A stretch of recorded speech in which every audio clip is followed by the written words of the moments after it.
in this small space, there is a lot of radiation. But when you expand down to, say, the area around me, there's not as much radiation in the area. Well, Bill, the fire started at 5:15 in the middle of a valley northeast of Phillips, a field of flames that took less than half an hour to burn half a mile of field. I'm standing here about 20 miles east of Hastings here on Highway 6, and as you can look behind me, there is tons and tons of blowing snow, and this is just the start of it. For some families, it has been a matter of feet and inches, which could spell disaster and cost a pretty penny. And families I spoke with at the Conestoga Mall in Grand Island say their kids would be devastated if they didn't get a chance to speak with Old St. Nick. Local retailers say great weather coupled with a brighter economic outlook have their cash registers ringing all season long. Allen's in Hastings say they saw a double-digit increase in sales. Nationally, stores are reporting a 5.5% increase. That's the biggest increase since 2005. At Allen's, they say shoppers were buying just about everything. Their top seller, though, anything that says Go Big Red. Allen says they think shoppers were in a better mood and itching to spend money. Wherever you got a hot spot, go ahead and hit that. The fire too big for just firefighters. Flames shooting from trees. A field instantly turned black. The biggest fire in more than a decade. Yeah, this is pretty bad.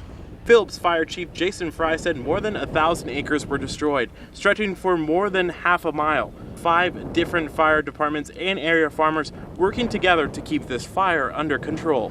So it's kind of being real tough right now because there's a lot of cedar trees, so they're having to cut down cedar trees to control the fire.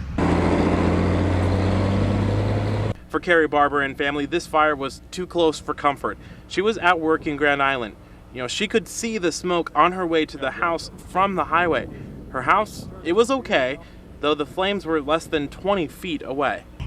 That's as close as I'd like to come to a fire.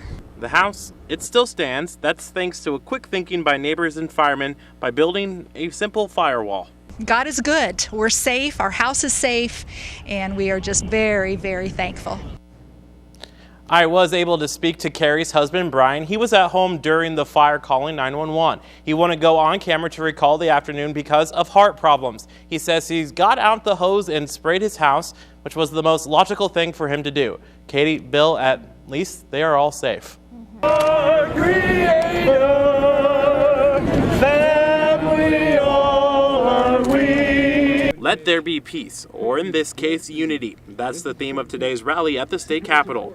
Let them know that there are Nebraskans who care and want to welcome them as our neighbors. The Nebraska bill under fire would give law enforcement the right to request documentation of citizenship. No documents could mean deportation. Equality before the law. Signs like this one reflect the feelings of protesters. Our goals are to stop the passage of LB 48. UNL student Alex says that he thinks the bill is changing the way immigrants are being treated, and says for someone who roots for the same team as him, it's sad. Friends who came here seeking the good life, who learned to follow football, becoming Husker fans, and even with a broken English shout, "Go Big Red." Speakers at Thursday's rally share the same goal, that immigration issues should be left up to the federal government, and that this bill would cost Nebraska too much. It seems to me that minorities are no longer welcome by some in Nebraska. We are all related, irrespective of what those here may say. Our children have grown to understand one another and to see that we are not so different from each other. Policies that would cause harm and humiliation to many Nebraskans harm us all. Amen. Amen. Signs and protesters at Thursday's rally can agree Nebraska has an immigration problem and solutions are needed. But to these protesters, LB 48 isn't the final answer. With coverage you can count on, Curt Casper, News 5.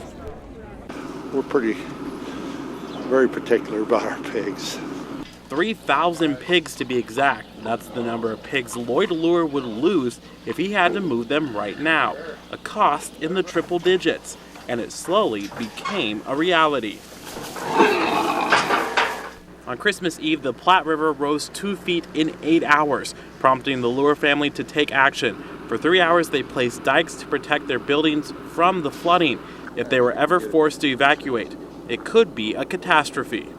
If the water raised another another 1.5 to 2 feet, we would be in serious trouble. There was massive flooding across the river, which you can easily see from up in the air. Many fields covered in ice. For 2 other families, evacuation became a reality. Water was approaching their houses with the concern of them collapsing. No one likes to have to evacuate, but both were able to gather some things together, work with neighbors, families, and friends. Rosalind says that the flooding never reached the houses, stopping just short. Now the river is down about 4 inches. I'm not worried now, but time and temperature and water are difficult to predict. Now that's good news for Lure. His pigs can stay home. An ice crisis averted. For now. I was able to get in contact with Shane Burr. He was one of the families that evacuated last night. He said it took about 4 hours to get everything out. It was a hassle. The family understands it's always better to be safe than sorry. They're hoping to move back into the house tonight, but only moving back clothing just in case the flooding comes again. Rosalind says that in the past 2 days or so, about 5 homes have been evacuated. Rachel, back to you.